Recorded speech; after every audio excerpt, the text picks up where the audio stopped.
Assalamualaikum warahmatullahi wabarakatuh. Berjumpa kembali mata kuliah data mining.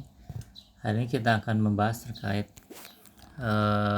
clustering ya. Clustering menggunakan salah satu algoritma yang cukup fenomenal, yaitu adalah SOM ya, atau Self Organization Map, dimana salah satu penggunaan dari metode SOM ini salah satunya bisa digunakan untuk citra digital ya, atau pengolahan gambar. Metode Self Organization Map ini pertama kali diperkenalkan oleh tahun 1989 dari perkembangan dari pelatihan jaringan saraf neuron atau neural network yang berbasis winner take all, di mana hanya neuron yang menjadi pemenang yang akan dilakukan pembaruan pada bobotnya. Selain itu, metode ini berbasis ANN atau JST. SOM tidak menggunakan nilai target kelas, tidak ada kelas yang ditetapkan untuk setiap data. Arsitektur SOM dapat digambarkan secara topografi ya. Dapat digambarkan secara topografi untuk memberikan visualisasi clustering.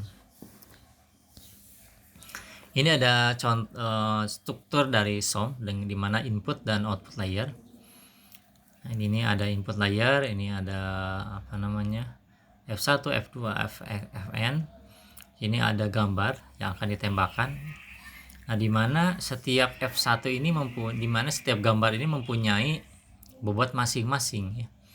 Dan ini akan ditembak atau diidentifikasi oleh F1, F2 maupun F3. Jadi setiap warna dari gambar ini mempunyai bobot yang memang nanti akan dijadikan input untuk identifikasi dari algoritma SOM tadi. Lalu ada topografi SOM-nya. Di sini ada bentuk yang rectangular atau segi empat, ada bentuk yang linear like board hole ya, ini ada yang bentuk heksagonal ya, dimana masing-masing ini mempunyai peranan masing-masing dan memang ada kelebihan dan kekurangan masing-masing. Lalu untuk SOM ini terdiri ada neuron disusun dalam larik atau array atau dua dimensi.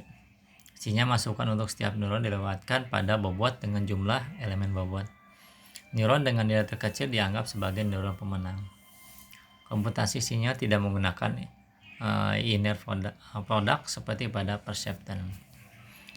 Lalu SOM ini terakumulasi, isinya yang didapat tidak perlu diaktifasi. Cluster yang diikuti oleh sebuah data, hasil proses clustering ditunjukkan oleh indeks neuron. Tidak adalah error yang dihitung pada setiap iterasi pelatihan.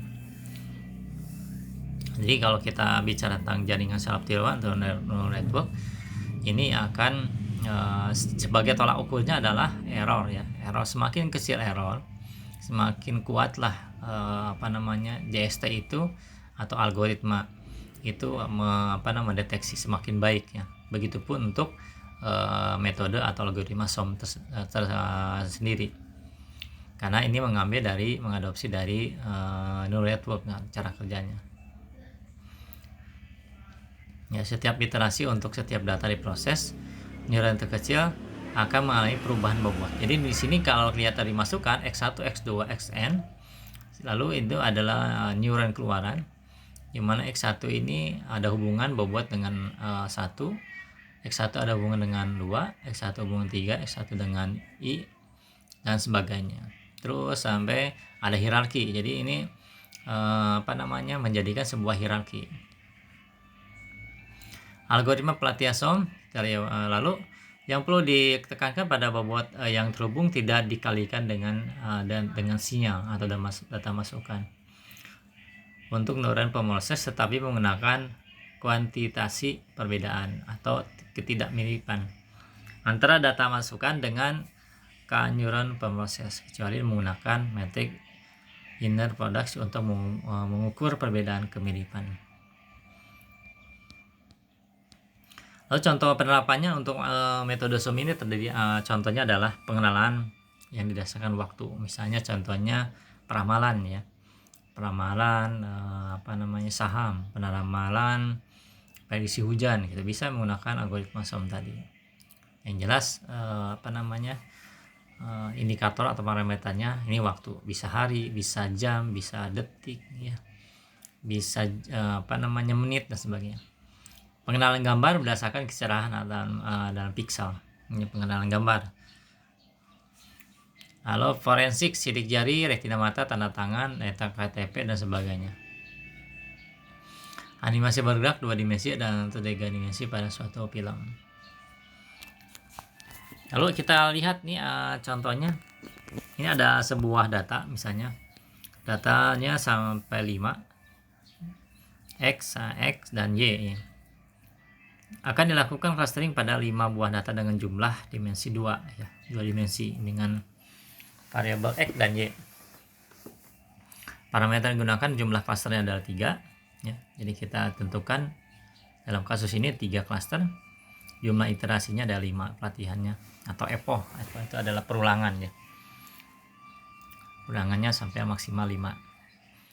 Laju pembelajaran 0,5 akan menjadi 0,6. Iterasi bobot karena jumlah fitur ada 2 dan jumlah cluster ada 3, maka bobot W berukuran matrik ya, 2 kali 3. Jadi gambarnya seperti ini. Ada Cartesius X dan Cartesius Y. Lalu dimasukkan angka-angka tadi dalam sebuah matrik W ya.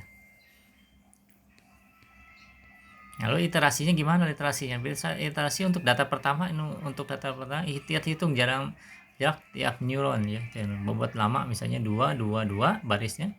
Kalau kolomnya ke bawah, baris keduanya 2 3 5. Nah, jarak terkecilnya ini ternyata untuk D1 ini 2. Jarak terkecil adalah neuron ke 1. Maka neuron 1 diperbarui dengan bobotnya lalu dimasukkan ke dalam matrik tadi ya. Matrik tadi lalu menjadi matrik baru 1,5 2 dan sebagainya. Lalu iterasi keduanya matrik yang kecil bobotnya terkecil ini ternyata 6,5 ya. Kalau D2 kan 8, D3 20. Berarti 6,5 tadi masukin ke dalam matrik tadi, matrik yang baru misalnya 1. Jadi 1,5 tambah 0,5 dan sebagainya, maka dihasilkan 2,75 1,25 2 3 dan 5. Lalu kita hitung lagi karena tadi dihitungnya adalah iterasinya ada 5 kali. Bobot yang terkecilnya adalah 2. Lalu seperti tadi dimasukkan 2-nya dibarui, jadi bobot yang baru adalah W sama dengan matrik dari 2,75 1,5 1,25 2,5 dan 5. Terus data berikutnya sampai literasi ke 5. Lalu hasil literasi pertama ini seperti ini 2,75 1,5 dan sebagainya. Lalu pembelajaran yang baru menjadi 0,5 kali 0,6 kali 0,5 sama dengan 0,3. Maka indeks clustering yang diikuti adalah 1 1 2 3 3. Lalu kita hitung misalnya literasi pertamanya ini nilai bobotnya nih, kita buat tabelnya. A-nya 1,1141 41 12 dan sebagainya. 2-nya 11 41 12 34 dan sebagainya. Cluster dekatnya ini ternyata 1 1 2 2 3 dan sebagainya. Lalu bobotnya 1 5 2 2 dan sebagainya. Literasi 3 sampai 5 ini juga sama dimasukkan. Lalu bobot akhir setelah 5 literasi pelatihan hitung dari nyata di dalam kurung tadi, di dalam yang Bapak kasih ini lingkaran tadi. Nah, ini contoh fungsi metode SOM di MATLAB, karena memang MATLAB ini cocok sekali untuk salah satu aplikasi atau yang cocok dengan menggunakan metode SOM ya. Karena di situ ada beberapa library atau menu-menu yang memang mendukung terkait tentang jaringan saraf tiruan atau neural network. Ini contoh programnya. Ini data 1 dan sebagainya, iterasinya 5 kali. Ini 0,5, 0,6. Lego position 300. Nah, ini kita lihat sampai 300 posisinya. 300, 300, 250 dan 200. Nanti di coding buatnya seperti ini. Maka adalah ditampilkan hasil clustering data set dengan SOM ini seperti ini. Jadi ini ada 1 2 3 4 5 ya, 5 cluster dengan bobot 3 ya, W1, W2 dan W3. Ya, mungkin itu saja. Memang agak rumit ya untuk perhitungan untuk metode SOM. Tapi ini memang kita sudah punya sih sebenarnya aplikasi yang membantu supaya kita tidak mengalami kesulitan terutama pada saat perhitungan, karena memang kalau dihitung manual memang agak repot. Makanya kita menggunakan alat bantu atau tool bantu. Dalam hal ini menggunakan MATLAB. Tapi setidaknya kita mengetahui bahwa angka-angka ini diperoleh dari hasil algoritma SOM seperti apa gitu. Jadi kita secara garis besar mengetahui cara kerja algoritma SOM ini. Ya, mungkin itu saja pembahasan terkait tentang clustering dengan metode algoritma SOM. Kurang lebihnya mohon maaf, selamat berlatih dan tetap semangat. Wassalamualaikum warahmatullahi wabarakatuh.